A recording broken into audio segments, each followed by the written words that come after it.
Hey everyone, how's it going? So I want to talk about this new Hummer EV. So this is the Hummer EV SUV from GMC. And to get into this vehicle, it's also keyless. You do need a key fob. You can unlock it and start it with your phone, but press that silver button right there. The mirror unfold and you pop the door open just like that. So inside the vehicle, we have some upgrades. So we installed the ambient lighting for the dash, the center console, and the door sills. So you can get those, and right now you can order that for the Hummer EV, whether the SUV or the truck. Link in the description of this video. But just to give you a perspective of the interior, you have this nice texture. It feels like leather, but it's not. It's a vegan material. You do have all-wheel steering, so the front and the rear steer. This vehicle can do crab walk as well. And you have lights on the switches on the door here. Inside the vehicle, you can get it in two different shades. You can get it in like a lunar light gray or a dark gray. So this is the dark gray. The light gray is more of a white finish. This does come with Super Cruise for 3 years, no charge. And to start it, there is a start switch right there.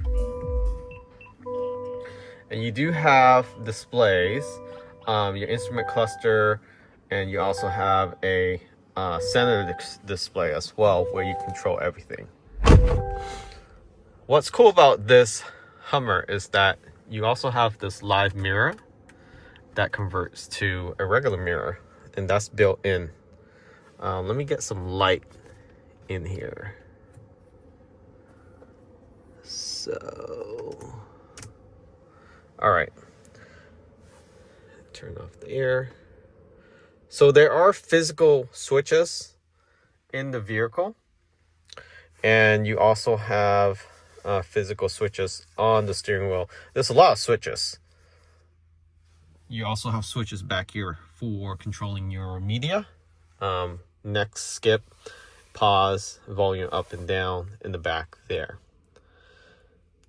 From the instrument cluster, it's pretty cool. You can change the design of it. It has 3 different controls screens on each of these. So you can actually modify it to clock, temperature, your driving summary, your current drive. You can change it to audio, navigation, your phone. You can change the settings. The left side, you can have it as your tire pressure, or you can, let's see what else. You can change it to compass, time, tire pressure, pitch row, G-force, or just have nothing. Time temp is just like that. So it's interesting that you can put it on both sides. Compass. I like on tire pressure just to monitor it. And then the vehicle also has sub-menu. You scroll down your trip. You have a timer, tire pressure too. So there's ways you can have repetitive. Here's your driver assistant, your distance, trailer brake, off-row. You can see your pitch and row. That's pretty cool to have on.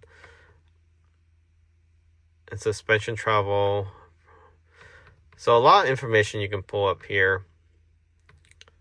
I usually keep it on the drive summary, and the same thing for the right. This display, you also can actually change the look of it. So display layout, you can go to a lunar look. I'll start from the top. So lunar, it's going to reset itself. That's how it looks like. Clean. It's pretty much minimalistic. Sport. Sport is pretty cool. I like Sport. Off-row. Off-row is pretty neat as well. The digital one has the most detail. So let's go back to the Sport.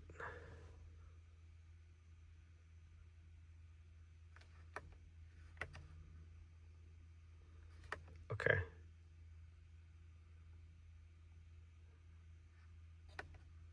All right, so Sport is, so that's the center display. You have your windshield wiper here.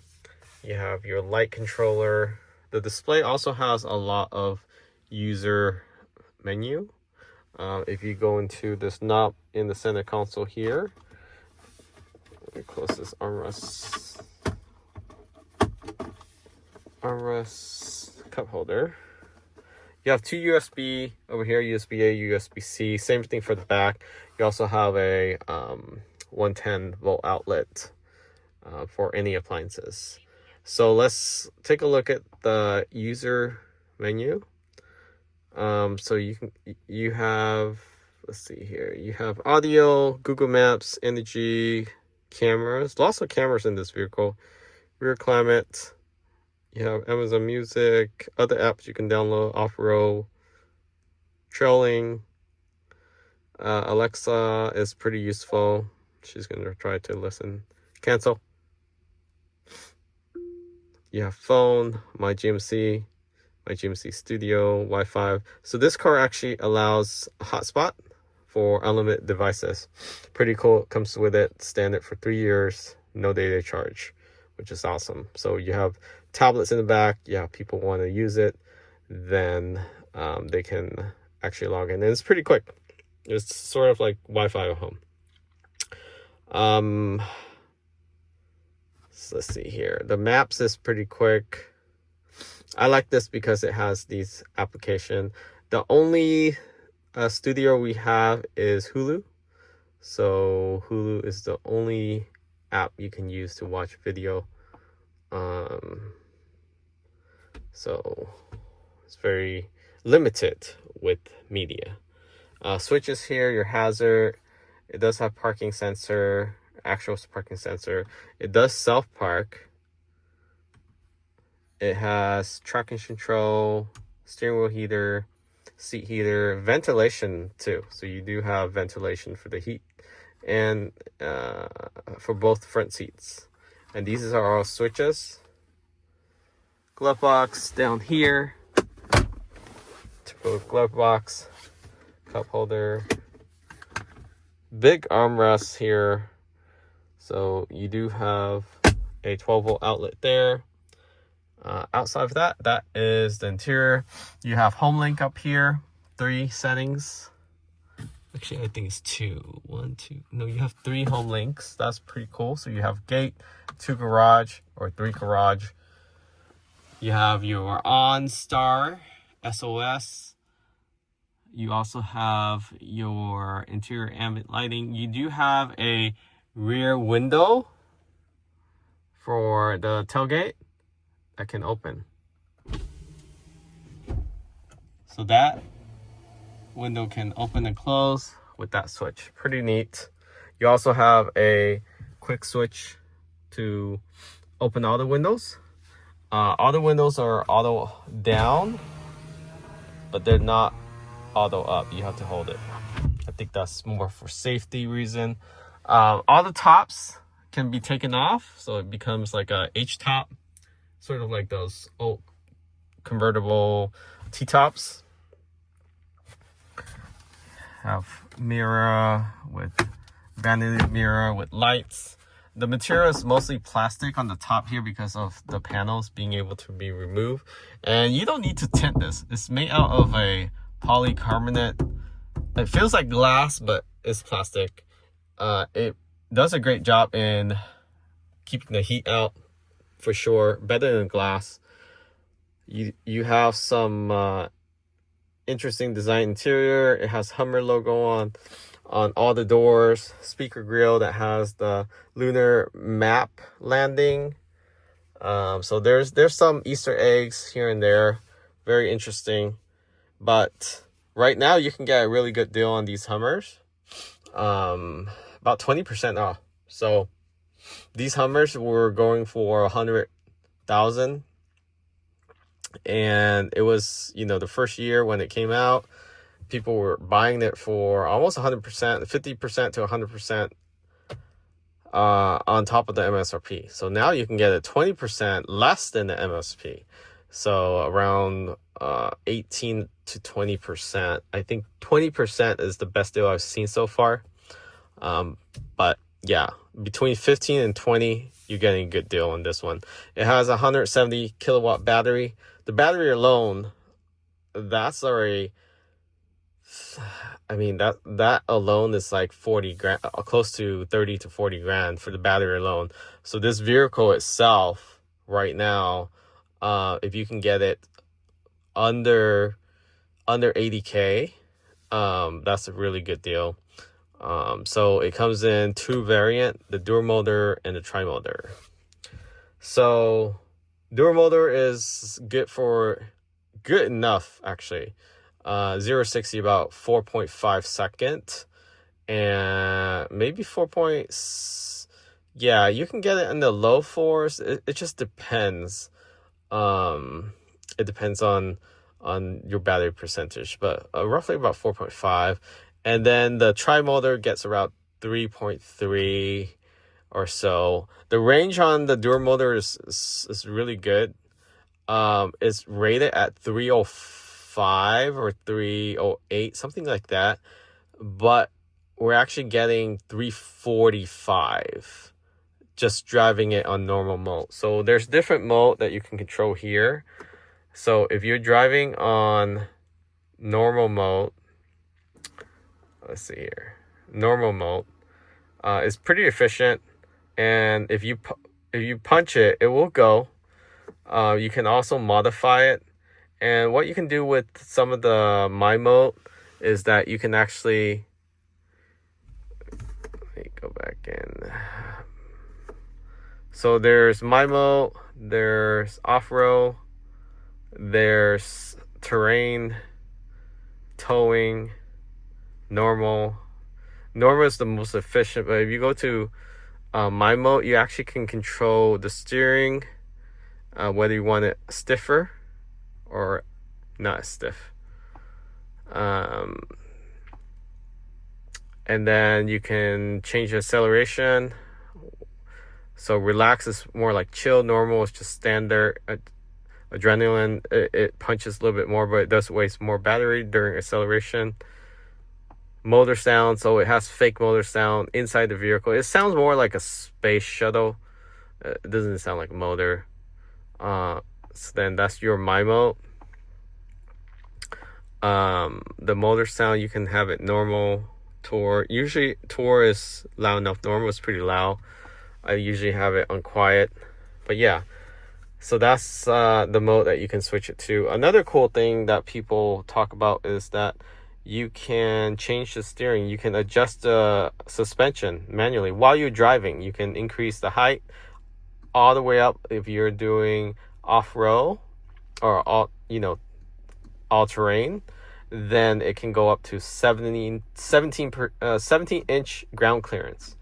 You can have it low as I believe is about 8.5 inch ground clearance, and that helps you get in and out of the vehicle. It's still pretty tall, but what people like to talk about more is the crap mode. So but what people don't talk about is you can actually turn off the rear steering.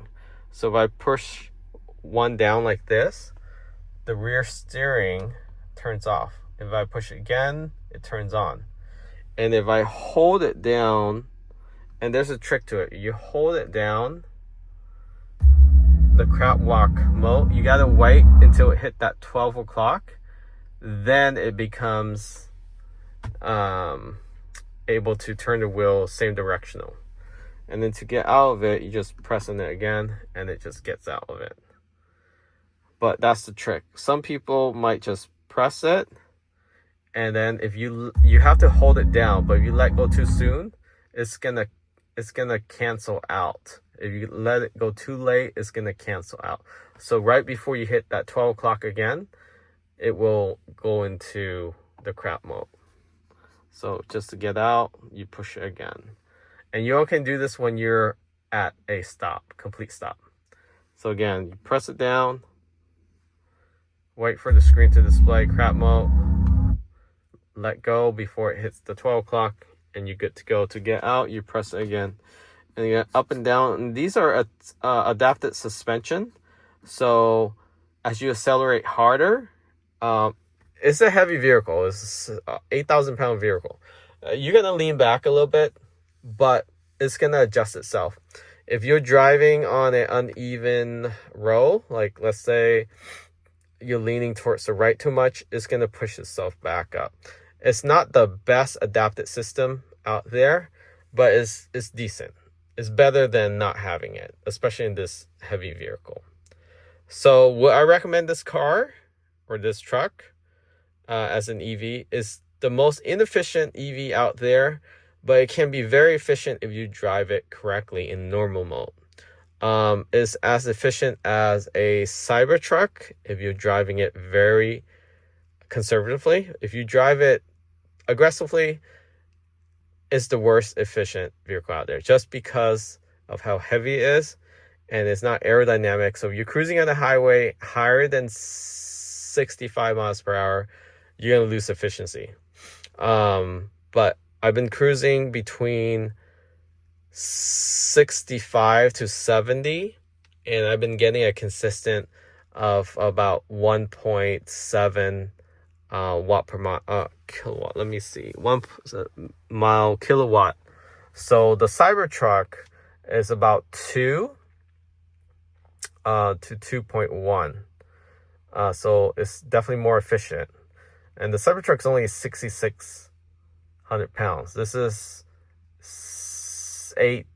close to 8,000 pounds. So huge difference there. Otherwise, it's a great car. It can maneuver around. It can turn better than a Miata. And that's saying something.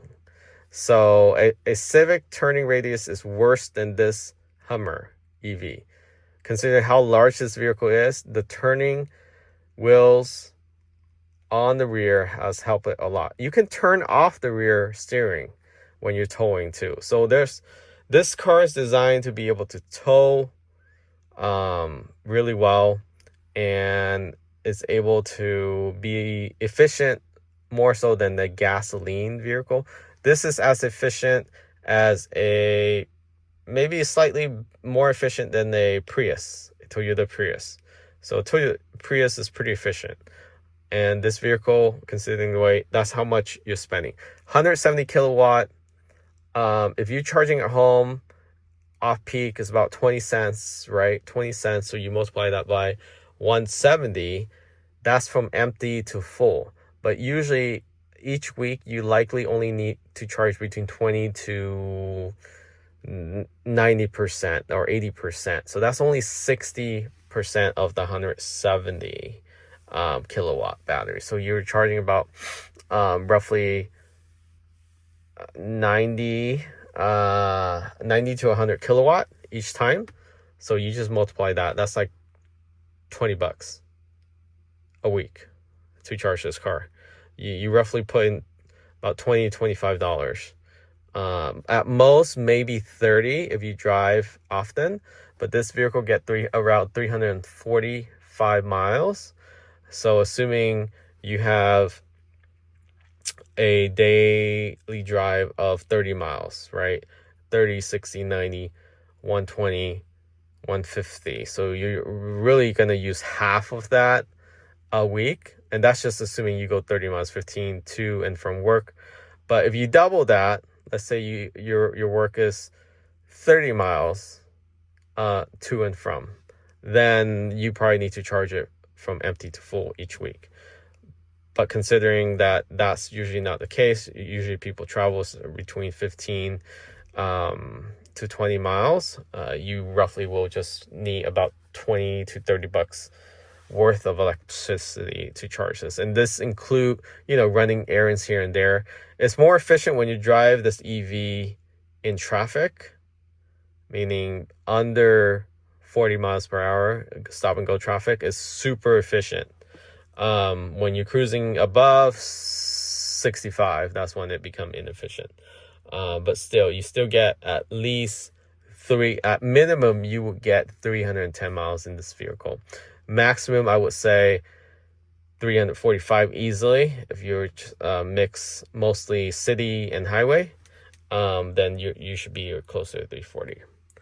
So hopefully you find this video helpful. We'll do a follow-up video on the exterior.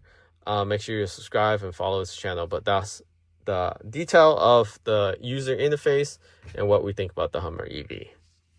Thanks for watching. Catch you all next time.